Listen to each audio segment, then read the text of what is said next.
Hold on to your hats, folks, because we're about to dive into a topic that seems straight out of the 1960s, yet here we are in 2025.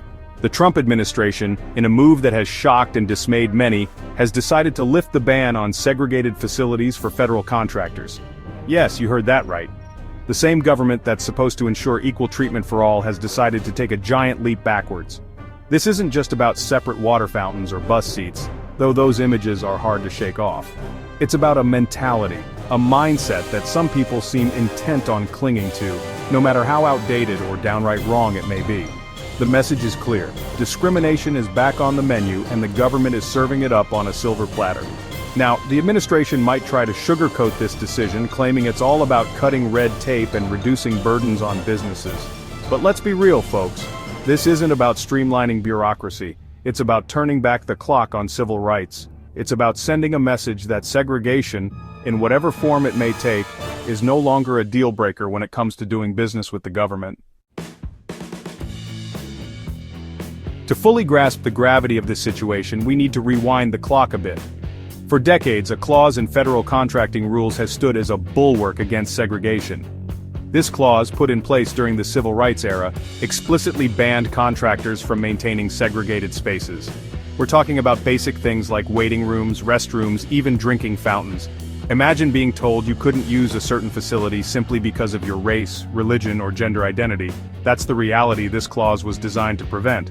But now, thanks to President Trump's executive order charmingly titled Ending Illegal Discrimination and Restoring Merit-Based Opportunity, this crucial clause has been tossed out like yesterday's news. And what's their justification? Well, according to the General Services Administration, GSA, the clause is duplicative and creates unnecessary burdens. You see, because discrimination is so last century, right? This isn't just about erasing a few lines of text from a government document, it's about dismantling a system that, while imperfect, has been instrumental in advancing equality and ensuring that federal contractors uphold basic principles of fairness. By removing this clause, the Trump administration has effectively given a green light to those who would seek to discriminate, sending a chilling message that segregation is no longer a deal breaker in the pursuit of government contracts. Now, the GSA, bless their hearts, would have you believe that this is all just a big misunderstanding. They claim that removing the anti-segregation clause is simply a matter of streamlining regulations and reducing burdens on businesses. According to them, existing laws already prohibit discrimination, so this clause is just redundant. They argue that it's like having two no-smoking signs in the same room. Unnecessary and frankly a bit of an eyesore. But here's the thing, if this clause is truly so unnecessary, why remove it in the first place? Why go through the trouble of dismantling a safeguard that has been in place for decades? Especially when it comes to something as fundamental as equal access to facilities. It's like taking down a fire extinguisher because you have a sprinkler system. Sure, the sprinkler system might work, but why remove a perfectly good safety measure? The truth is, this move has nothing to do with reducing bureaucracy and everything to do with catering to a specific ideology.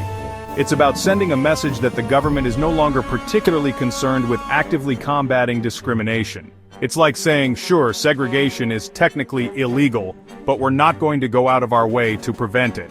And that, my friends, is a dangerous game to play. As you can imagine, this decision has not gone down well with many Americans.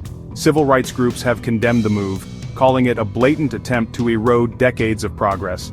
They argue that removing this clause sends a dangerous message and opens the door to increased discrimination. And they're not alone. Ordinary citizens from all walks of life have expressed their outrage and disbelief.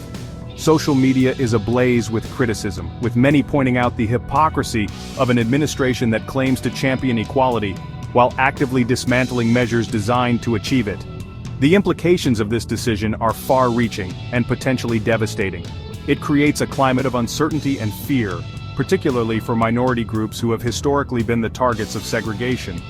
It sends a signal that their rights are negotiable, that equality is a privilege, not a right. This isn't just about separate water fountains or restrooms anymore.